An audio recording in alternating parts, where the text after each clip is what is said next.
ನಮಸ್ತೆ ಅಣ್ಣ. ನಾವು ದೊಡ್ಡಮೂಡಿಂದ ಪಾದಯಾತ್ರೆ ಮಾಡ್ತಿದ್ದೀವಿ ಮಾದೇಶ್ವರ ಬೆಟ್ಟಕ್ಕೆ.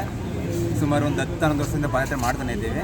ಏನು ಪಾದಯಾತ್ರೆ ಮಾಡ್ತಾ ಇದ್ದೀವಿ ಅಂದರೆ, ತುಂಬ ಜನ ಹುಡುಗರು ನೋಡಿ ಕಾಣಿಸ್ತಾ ಇದ್ದಾರೆ, ಯಾರಿಗೂ ವಿವಾಹ ಆಗಿಲ್ಲ.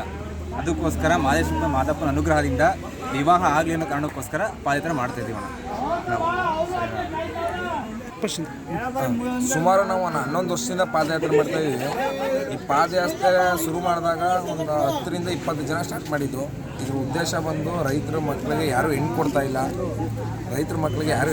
ಇಲ್ಲ, ಅದನ್ನು ಮಾದೇಶ್ವರನ ಹತ್ರ ನಮ್ಮ ಕೋರಿಕೆನ ಇಟ್ಟರೆ ಬಹುಶಃ ನೆರವೇರ್ಬೋದೇನೋ ಅನ್ನೋ ನಂಬಿಕೆಯಿಂದ ಇದನ್ನು ಸ್ಟಾರ್ಟ್ ಮಾಡಿ ಇವಾಗ ನಾವು ಹೋಗ್ಬೇಕಾದ್ರೆ ಒಂದು 20-30 ಜನ ಹೋಗ್ತಾ ಇದ್ವಿ. ಇವಾಗ ಅದು ಬೆಳೆದು ಒಂದು 500ರಿಂದ 600 ಜನದವರೆಗೂ ಬಂದಿದೆ.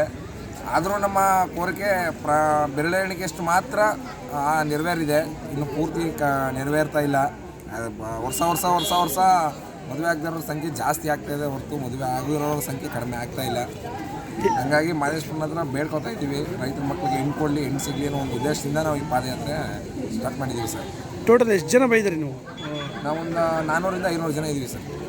ಅದರಲ್ಲಿ ಒಂದು 250ರಿಂದ 300 ಜನ ಹುಡುಗರೇ ಇದ್ದಾರೆ. ಯಾವಾಗ ಬಿಟ್ರಿ ನಿಮ್ಮೂರು? ನಾವು ಊರು ಬಿಟ್ಟಿದ್ದು ಗುರುವಾರ 3 ಗಂಟೆಲಿ ಬಿಟ್ಟಿದ್ದು.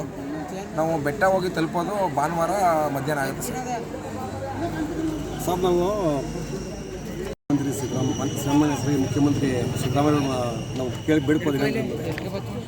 ಇವ್ರು ಯಾವ ಭಾಗ್ಯನೂ ಕೊಡಬೇಡ, ನಾವು ರೈತರ ಮಕ್ಕಳಿಗೆ ಹೆಣ್ಣು ಕೊಡುವಂಗೆ ಒಂದು ಭಾಗ್ಯ ಕೊಟ್ಬಿಟ್ರೆ ಅವರೇ ದುಡಿದು ಸರ್ಕಾರಕ್ಕೆ ಅವರು ಸಾಲ ಕೊಡ್ತಾರೆ. ನಾವು ಈಗ ಹುಡುಗರು ಎಷ್ಟು ಒಂದೊಂದು ಊರಲ್ಲಿ ಕಮ್ಮಿ ಅಂದರೆ ಸರ್ ಒಂದು 200 ಸೀಟ್ ಇದ್ದಾರೆ, ಹುಡುಗಿರೇ ಇಲ್ಲ. ಅವರು ಹುಡುಗರು ಅಂತ ನಾವು ರೈತರ ಮಕ್ಕಳು ಹೆಣ್ಣು ಕೊಡಿದ್ರೆ ಅದು ಯಾವಾಗಲೂ ಜಾಬ್, ಗೌರ್ಮೆಂಟ್ ಜಾಬ್. ರೈತರ ಮಕ್ಕಳಿಗೆ ಹೆಣ್ಣಿಲ್ಲ, ಕೊಡಲ್ಲ. ಎಲ್ಲ ಅವ್ರ ವಯಸ್ಸಾಗಿದ್ದು ನಮ್ಮ ಮದುವೆನೇ ಆಗೋದು ಅಂದರೆ ಜಿಗುಪ್ಸೆ ಮಾಡಿದೆ ಹುಡುಗರಿಗೆಲ್ಲ.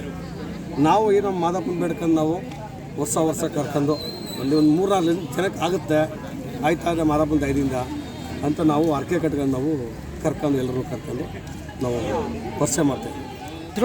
ದಿಲೀಪ್ ಅಂತ ಸರ್, ನಾವು ಟಿ ನರಸೀಪುರ ಮೈಸೂರು ಜಿಲ್ಲೆ ದೊಡ್ಡಮೂಡು ಗ್ರಾಮದಿಂದ ನಾವು ಪಾದಯಾತ್ರೆ ಮಾಡ್ಕೊಂಡು ಬರ್ತಾಯಿದ್ದೀವಿ.